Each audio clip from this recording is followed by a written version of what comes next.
Hi, I'm Teri Robinson, Executive Editor at SC Media. We're at the RSA show in San Francisco, and my guest right now is Oliver Tavakoli, and he is the CTO at Vectra AI. Hey, Oliver. Hey, how you doing? Good, good. It's so nice to have you here. Let's just jump into it and talk a little bit about maturation, this whole notion of how organizations are sort of arranging their arrays or organizing arrays. Yeah, I think we've kind of gone from a world of pure prevention, obviously over the past couple of years, to kind of a prevention and detection hybrid. So effectively, the way to think of prevention is basically your static defenses. So you place firewall, you place other things around, and all that really does is it funnels the attackers down certain avenues that you leave open. You have detection that you do there, and so a lot of, I think, what people are starting to think about is what kind of data do I need to collect in this system in service of detection, and what do I do with that data? And I think that's what's really taking up the thought processes of a lot of CISOs.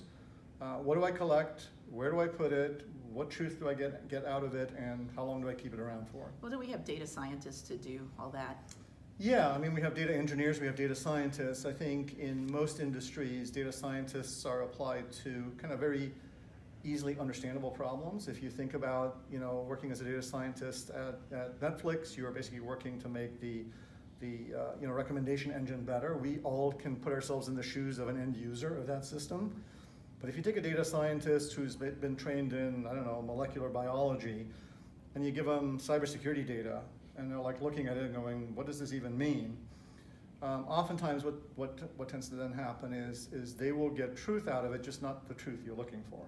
So yeah, what happens when you don't understand the data? How do you make that work? Well, when you don't understand the data, what you generally fall back to is looking for outliers and differences, right? So outliers are, even if everything is stable in the environment, who is behaving substantially differently than everybody else, and deltas in behavior really are kind of anomalies. It's like if I observe you for 30 days, and then on the 31st day you do something weird in relation to that baseline, I will alert on it.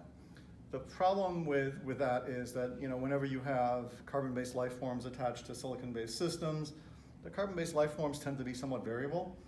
It doesn't tend to be that easy to predict exactly what users do from one day to the next, and so you just end up with a lot of noise. And the noise may be because the employee is traveling, and so the fact that they're accessing the system at what appears to be 3 in the morning just happens to be they're in Asia, and they're accessing the system at actually normal time.